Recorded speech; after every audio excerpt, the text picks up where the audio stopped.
वाराणसी में गंगा किनारे हनुमान घाट से लेकर केदार घाट तक की गलियों में आप घूमेंगे तो आपको दक्षिण भारत की झलक हर जगह दिखाई देगी। और मकानों पर लिखे नाम और साइन बोर्ड्स और तमाम ऐसी चीज़ों से आपको पता चलेगा जैसे कि आप तमिलनाडु के किसी इलाके में हैं। आप ये देखिए, मेरे बिल्डिंग जो देख रहे हैं कुमार स्वामी मठ की 1965 की बनी हुई। कुमार स्वामी मठ भी 1955, ये देखिए 55 65 अलग अलग घर बने हुए हैं। बहुत बड़ा कुमार स्वामी का मठ है। यहाँ पर भी है, श्रृंगेरी का मठ है और तमिल भाषी लोग यहाँ पर रहते हैं। आपका नाम क्या है? I am professor Balaji from BHU। ये रंगोली मराठियों का एक निशान है। अच्छा, सबके घर में लगी रहती है। ये दक्षिण भारतीयों का एक पहचान है।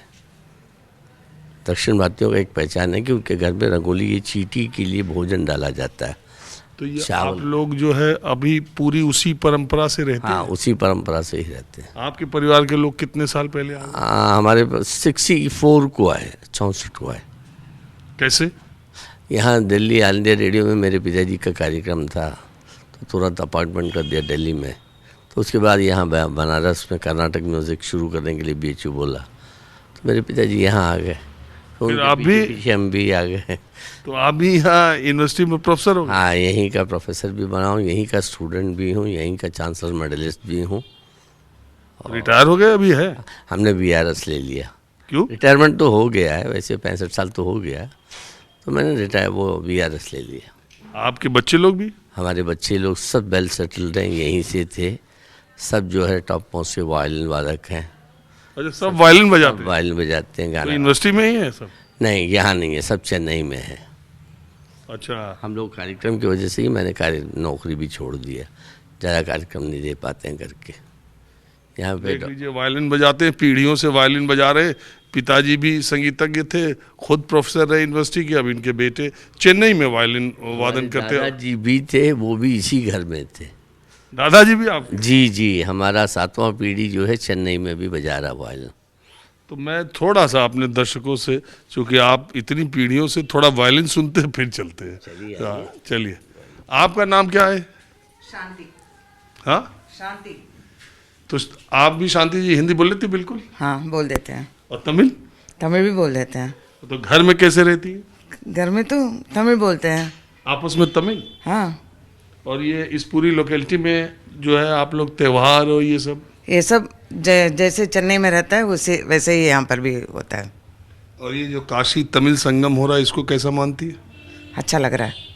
तमिल का बहुत अच्छा वो हुआ है, यहाँ पर इम्प्रूव हुआ है करके बहुत अच्छा लग रहा है हमको। हम सुने हैं क्योंकि ना हम लोग अभी 6 महीने से बाहर थे, अभी आए हैं, परसों ही आए हैं हम लोग। कहाँ थी? US चले गए थे, उसके बाद आकर चेन्नई में थे हम लोग। मेरा छोटा बेटे का शादी था, उसको ख़त्म करके हम लोग आए हैं। तो शादी इधर नहीं किया? इधर नहीं किया, चेन्नई में। हम लोग पूरा परिवार चेन्नई में है। तो ये आपको नॉर्थ और साउथ का कोई डिवाइड लगता है? ऐसे तो नहीं है, लेकिन यहाँ का वो अलग है, वहाँ का वो अलग है।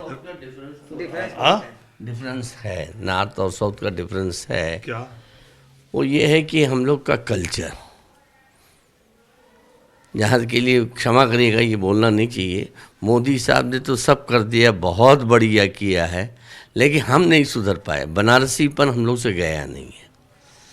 हाँ, लेकिन साउथ में जाइएगा, वो कानून और नियम जिस तरह है उसी तरह चल रहा है। वो कानून यहाँ लाना चाहते भी हैं, ला भी रहे हैं, लेकिन हम लोग फॉलो अप नहीं कर पा रहे। और एक देखिए, आप चले बालाजी, मैं आपको एक खास बात दिखाता हूँ। साउथ इंडियन घरों में जब आप जाएंगे, वैसे तो मैं साउथ इंडिया में बहुत जाता रहता हूँ, आपको माहौल दिखाता भी रहता हूँ। साउथ इंडिया के किसी घर में आप जाएंगे, घर में घुसते ही आपको मंदिर जैसा माहौल मिलेगा। एक कमरा मंदिर का जरूर मिलेगा। लोग डेली पूजा करते हैं, पाठ भी करते हैं, वेद का भी अध्ययन। आप लोगों का वेद पाठ डेली होता है? बिल्कुल होता है, वो अलग कमरा है। ये मेरा सिखाने का कमरा है, ये सब मेरे हाथ का बनाया हुआ। जितना भी आप देख रहे हैं, ऊपर देख रहे हैं, नीचे देख रहे हैं, ये हमारा कलाकारी है। अब ये बालाजी का जो संगीत का कमरा है जिसमें साधना होती है, वो देखिए किस तरह का आपको जैसे लग रहा है किसी मंदिर में आप जो है ये आपके दादा ये मेरे पिताजी हैं जो मेरे गुरु भी हैं।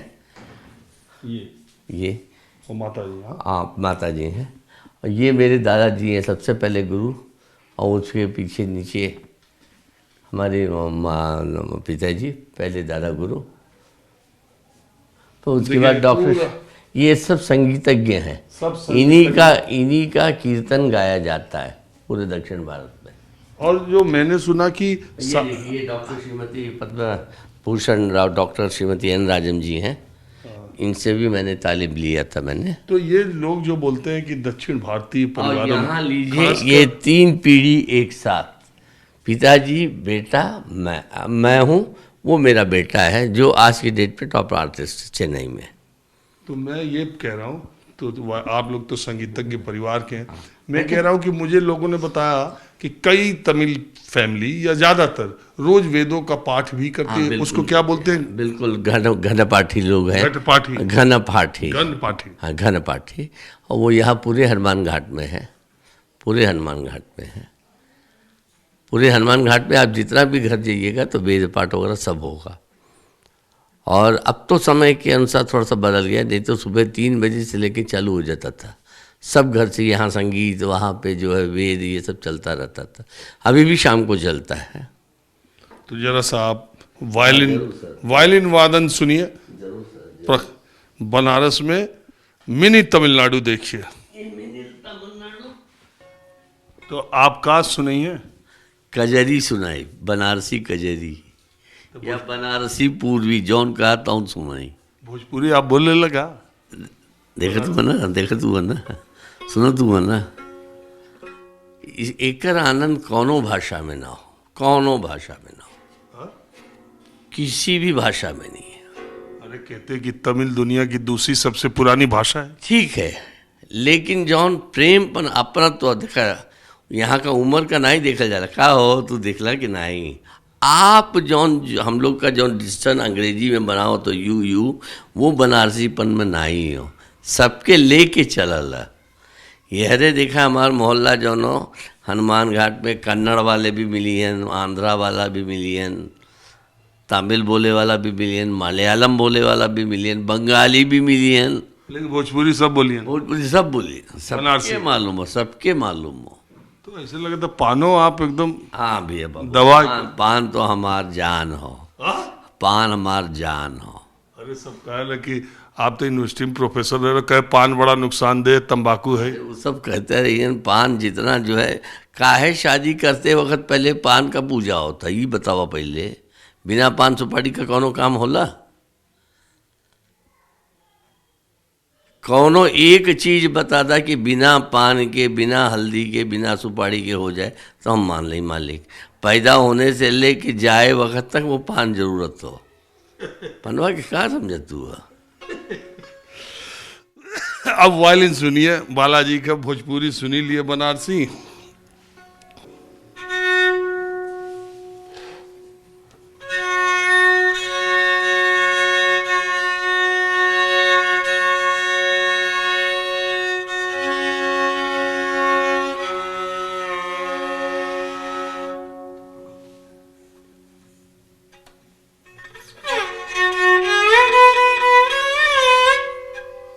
समझे वो ना?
एक चीज जले हुआ खां साहब का गूंज उठी शहनाई में जी। बाजा लो, हाँ। वो बहुत से वो बनारसी पूर्वी हो, शहनाई जोन बजा। शहनाई जो बना लो, वो पिक्चर में आया, वो पिक्चर का नाम भूलत है हम।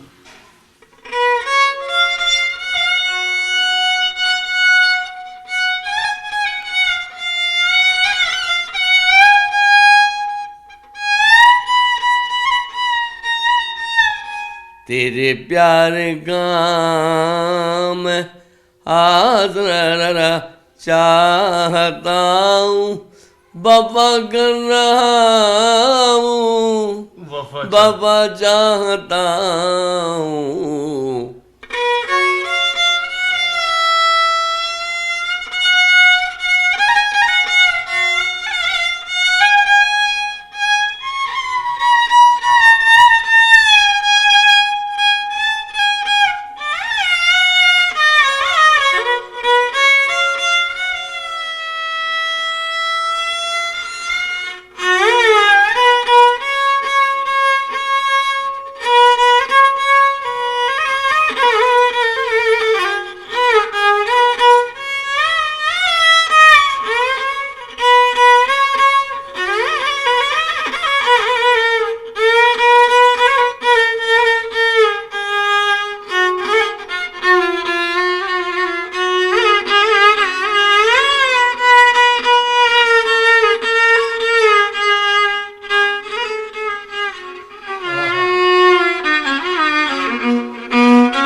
अच्छा बालाजी, देखा आपने कितनी शानदार प्रस्तुति बीएचयू में प्रोफेसर रहे बालाजी वाली।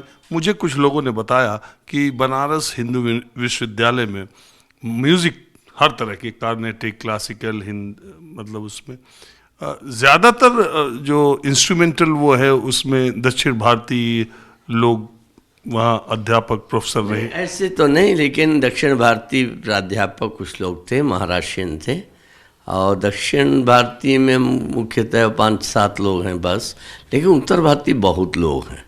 सब क्लासिकल गाते हैं, सब क्लासिकल बजाते हैं, सितार, वायलिन, फ्लूट। उसी में पद्म भूषण डॉक्टर श्रीमती एन राजम जी थी। इसका संस्थापना जो है पंडित ओमकार नाथ ठाकुर जी ने किया था मालवीय जी के समय से। और मालवीय जी ने उस समय पढ़ाई पे ध्यान नहीं दिया, उन्होंने कलाकारों को चुना। वो भले दर्जा 3 पास हो, उससे मतलब नहीं है, जितना उच्च कोटि का जो है कलाकार हो वो यहाँ आके पढ़ाया करे। और उसी में उन्होंने दक्षिण भारतीय संगीत भी शुरू किया। काशी हिंदू विश्वविद्यालय ही एक ऐसा विद्यालय है जिसमें उत्तर दक्षिण भरतनाट्यम, कथक सब है। दिल्ली यूनिवर्सिटी में जाएंगे तो 1-2 है, पर यहाँ पे सब कुछ जो है म्यूजिकोलॉजी, शास्त्र सब अलग अलग है। काशी हिंदू विश्वविद्यालय का जवाब नहीं है। देखिए, आज मैं उत्तर और दक्षिण के सेतु के तौर पर जो चीज़ें हो सकती है वो मैं आपको दिखा रहा हूँ। मैं हमेशा कहता हूँ सियासत कभी धर्म में, कभी जात में, कभी संस्कृति में, कभी क्षेत्र में आपको बांटती रहती है, लेकिन संस्कृति, हमारी सभ्यता, हमारी विरासत, हमारा साहित्य और हमारा संगीत हमें जोड़े रखता है। सदियों से ऐसा होता रहा है और सदियों तक ऐसा होता रहेगा। मैं कुछ और रंग दिखाता हूँ। तो बनारस में गंगा किनारे हनुमान घाट से लेके केदार घाट के गलियों के बीच में अगर आप घूमेंगे तो आपको दक्षिण Bharat, mini south India, mini Tamil Nadu दिखाई देगा। हालांकि जब तमिलनाडु से लोग 150-200 साल पहले इधर आए थे तब कर्नाटक और तमिलनाडु, आंध्रा का कोई विभाजन नहीं हुआ था। तो अगर उस तरह से आप देखें तो यहाँ पे 4 पीढ़ियों 5 पीढ़ियों से लोग हैं। और ये जो दुकान आप देख रहे हैं ये किसकी है? आपका नाम क्या है? बद्री नारायण। ये किसकी, क्या? सेटियार कड़े करके साउथ में फेमस है हमारा, तमिलनाडु में। तमिल नाम है ये, सेटियार कड़े करके। तो यहाँ क्या मिलता है? यहाँ पे काशी से यहाँ से जो लेके जाते हैं सब तमिल वाले, साउथ इंडियन जो आते हैं, वो गंगा की लोटी, अन्नपूर्णा जी की मूर्ति, वो सब मिलते हैं यहाँ पे। आपके कितनी पीढ़ी से परिवार यहाँ ये है? हमारी 5वीं पीढ़ी है। हम यहाँ भी साउथ के ही हैं। ऐसी कितनी फैमिलीज हैं इस इलाके में जो पूरा हनुमानगढ़ में पूरे साउथ इंडियन ही है, जितने भी देखिए कुमार से मठ है और बगल में ये उत्तरादी मठ है। तो 4-5 हजार की जनसंख्या है और यहाँ पर ईवा वेदों का अध्ययन करने वाले लोग, आपको मालूम है कि दक्षिण में वेदों का अध्ययन को बहुत प्रमुखता दी जाती है। यहाँ कुछ लोग और भी। आपका नाम क्या है? पंडित किरण कुमार शर्मा। आप कहाँ से हैं? हमारा जन्म यहीं हुआ, काशी में ही हुआ। वैसे हम कर्नाटक के हैं, बेंगलोर के। तो आप कहाँ क्या काम करते हैं? हम पौरोहित्य हैं, वेद अध्ययन और कर्मकांड वगैरह कराते हैं। आप कहाँ से हैं? हम लोग यहीं से हैं। हम लोग पट्टाभिराम शास्त्री वेद मीमांसा अनुसंधान केंद्र से पढ़े हुए छात्र हैं और काशी में ही निवास करते हैं। अभी हमारी प्रथम पीढ़ी ये यहाँ पे, ये साउथ इंडिया का ये पूरा ये इलाका है हनुमानगढ़, यहाँ पे। तो आप सब साउथ इंडियंस हैं? South Indian. हम 20 साल से रहते हैं बनारस में। हम कर्नाटक के हैं। यही विद्यालय, इसी विद्यालय सामने जो है पट्टाभिराम शास्त्री वेद मीमांसा अनुसंधान केंद्र, इसी विद्यालय में हम 20 साल से पढ़ा रहे हैं। ये मेरे विद्यार्थी हैं। गुरु जी का शिष्य हूँ और मैं राजस्थान से हूँ। ये पट्टा भी हाँ, इसमें चारों वेदों का अध्ययन होता है। शास्त्र वेद मीमांसा अनुसंधान केंद्र में चारों वेदों का अध्ययन होता है और साउथ इंडियन टीचर्स यहाँ वेद के हैं। बड़ी संख्या में साउथ इंडियन फैमिलीज़ में, खासकर तमिलनाडु की फैमिलीज़ में बड़ी संख्या में लोग वेदों का अध्ययन नियमित तौर पर करते भी हैं। बहरहाल मैं उत्तर और भारत की सांस्कृतिक एकता, उत्तर और भारत के जुड़ाव के बारे में जानने आया हूँ, इसलिए कि काशी तमिल संगम का बड़ा चर्चा चल रही है। इसके बारे में आपका क्या मानना है? हम लोग का ऐसा मानना है कि काशी और तमिल का वैसे ही संगम है शुरू से ही। जितने भी तमिल यात्री होते हैं या साउथ यात्री होते हैं वो सब काशी को आते हैं, क्योंकि काशी को मोक्षदायिनी बताया गया, तो वो सभी लोग यहाँ आते हैं। जैसे हनुमान घाट वाला एरिया है तो ये ज़्यादा तमिल का है। फिर आप आगे बढ़ेंगे केदार घाट है, फिर उसके आगे बढ़ेंगे दंडी घाट है। मतलब कुल मिला के ये पूरा एरिया जो कर्नाटक स्टेट घाट है, ये सारा एरिया जो अभी लगभग आपके यहाँ से 4 से 5 घाट है, आंध्रा, तमिल और उसके बाद में आपके तेलंगाना के, ये सभी लोग यहाँ आकर के तीर्थ यात्री आते हैं। वो आते हैं यहाँ पे अपने पितरों को मोक्ष के लिए आते हैं, तो यहीं पे मोक्ष वगैरह होने के लिए वो यहाँ और गया प्रमुख तीर्थ कहा गया है, तो यहाँ पे पिंडदान आके करवाते हैं। इसलिए ये साउथ इंडिया का एक प्रकार से गढ़ कह सकते हैं। यहाँ सबसे ज़्यादा वो तो सवाल ये हो गया ना, अभी इलेक्शंस हुए थे तो उसमें उत्तर साउथ नॉर्थ का, ये तो पॉलिटिक्स कार्ड खोजती है ना, तो उसके बाद एक कार्ड खुल गया। वैसे तो सैकड़ों सालों से, हजारों साल के देश के अलग अलग कोने, आदि शंकराचार्य से बड़ा कोई अखंड भारत का निर्माण करने वाला आप सब नहीं। अभी शंकराचार्य जी भी आए थे यहाँ पे और शंकराचार्य जी ने चातुर्मास से व्रत यहीं पे किया भी। वो आपका कहना सही है, परंतु यहाँ पे क्या है कि ये पॉलिटिक्स अपनी जगह है, लेकिन काशी तमिल का मेन संगम भी मुख्य होने का कारण ही यही है कि यहाँ पे यात्रियों का बहुत ज़्यादा काशी के प्रति आस्था है और ये शुरू से थी। पर बीच में कुछ पार्टियों का हस्तक्षेप होना, या आप ये कह सकते हैं कि कुछ पार्टियों का अनर्गल बयान देने से वो थोड़ा भिन्न होता है। जैसे उत्तर भारत के लोग कह देंगे कि तमिल लोग ठीक नहीं हैं, तमिल की पार्टी कह देंगे नहीं हिंदी भाषी हम नहीं हैं। तो इस तरह का जब बयान आता है तो दोनों, तमिलनाडु का एक नेता सनातन धर्म के बारे में ही टिप्पणी कर, वो सनातन धर्म के बारे में करते हैं, उनको पता ही नहीं है कि सनातन धर्म है क्या। कोई वो उनको अनर्गल बात कर देने से फिर वो भिन्नता आने लगती है और दोनों वर्गों में बिखराव आने लगता है एक प्रकार से। अभी हम तमिलनाडु जाते हैं, वहाँ कोई अगर कहेगा कि हिंदी भाषी अच्छे नहीं हैं, तो जब भी इस तरह का कोई वक्तव्य देता है तो हिंदी भाषियों को उस तरह से वो दुर्भावना आती है। और उसी तरह से यहाँ के लोग अगर ये कहते हैं कि तमिल लोग ठीक नहीं हैं, तो वो तमिलनाडु के प्रति एक अच्छा नहीं होगा। तो ये जो मुख्य कार्यक्रम करवाने का उद्देश्य ही यही है कि तमिल और काशी की संस्कृति जो अलग अलग नहीं है, एक ही है, लेकिन उनमें भिन्नता जो आपको नजर आती है वो एक समान हो। वो तो पहले से भी है, सैकड़ों सालों से है। लेकिन लोगों के समान होने का अपना कारण है। लेकिन होता क्या है कि समान होना अपनी जगह है, लेकिन हम अपनी बात पहुंचाएंगे नहीं तब लोगों को पता कैसे चलेगा। होता क्या है, आप देखिए दक्षिण से हैं, आप इतनी अच्छी हिंदी बोल रहे हैं, कोई ज़रूरी है? तमाम दक्षिण भारतीयों को मैंने देखा बहुत अच्छी हिंदी बोलते हैं और तमाम उत्तर भारतीयों को देखा जो बहुत अच्छा कन्नड़, तेलुगु और तमिल बोलते हैं। बोलना अपनी जगह है, बोलना अपनी जगह है। पार्टियों को विभाजन करेंगे तभी उनका फायदा होगा। तो होता क्या है कि हमारी संस्कृति को बिखराव ना हो, इसलिए ये कार्यक्रम है। इसका प्रथम चरण इससे पूर्व हो चुका है, ये द्वितीय चरण है, ये दूसरा चरण है। लेकिन लोग ये कहते हैं कि मोदी सरकार भी इस कार्यक्रम के जरिए साउथ में अपनी सांस्कृतिक और धार्मिक पहचान को लेके? वो मौका दे रही है ना विपक्षी पार्टी को सनातन धर्म के ऊपर टिप्पणी करने का अधिकार ही नहीं होना चाहिए। अगर हम किसी को मौका देंगे आपके धर्म के प्रति या आपके प्रति कुछ कहने का, तभी हम उसका काट निकालेंगे ना। अगर हम आपके प्रति कुछ कहेंगे नहीं, सनातन धर्म को आप भी अच्छा कहिए। विपक्षी पार्टियों को किसने रोका है? विपक्षी पार्टी को सनातन धर्म के प्रति अनर्गल बयान देने की आवश्यकता ही क्या है? वो अपनी बात रखें। तो आप अच्छी तरह जानते हैं कि तमिलनाडु में धर्म से बड़ा जाति का मुद्दा है, वो उनके लिए चलता है, उन्होंने वो कार्ड खेला। तमिलनाडु में एक गांव है जहां पर मात्र एक हिंदू परिवार बचा था। उस गांव में हिंदू परिवार को पूजा करने से रोका गया। वो परिवार हाई कोर्ट जाता, हाई कोर्ट जस्टिस उसको वेरीफाई करते हैं, बाद में वहाँ पर पूजा करने का अधिकार देते हैं।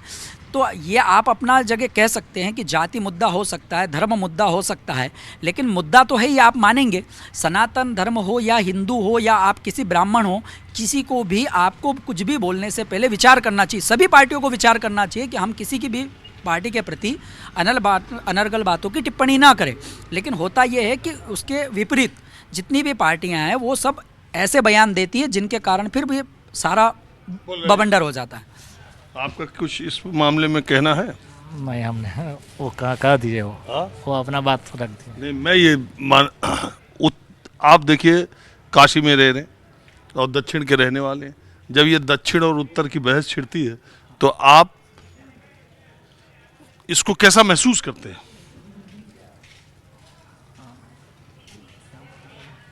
हाँ? अच्छा चलिए, आप बोलना नहीं चाहते। दक्षिण और उत्तर भारतीयों का कभी बहस होने का आवश्यकता ही नहीं है, क्योंकि दक्षिण और उत्तर यहाँ एक समान रहते हैं। हम लोग तमिल की तरह हैं, तमिल यहाँ की तरह हैं, कन्नड़ है, यहाँ सभी केरला के भी लोग रहते हैं, आंध्रा के भी लोग रहते हैं, तेलंगाना के भी लोग रहते हैं, उड़ीसा है, अब पंचद्रविड़ है। उधर यहाँ से अगर देखा जाए तो 5 स्टेट के ब्राह्मणों को पंचद्रविड़ कहा गया है। अब यहाँ पंचगोड़ हैं, लेकिन पंचगोड़ और पंचद्रविड़ में कोई भिन्नता नहीं है।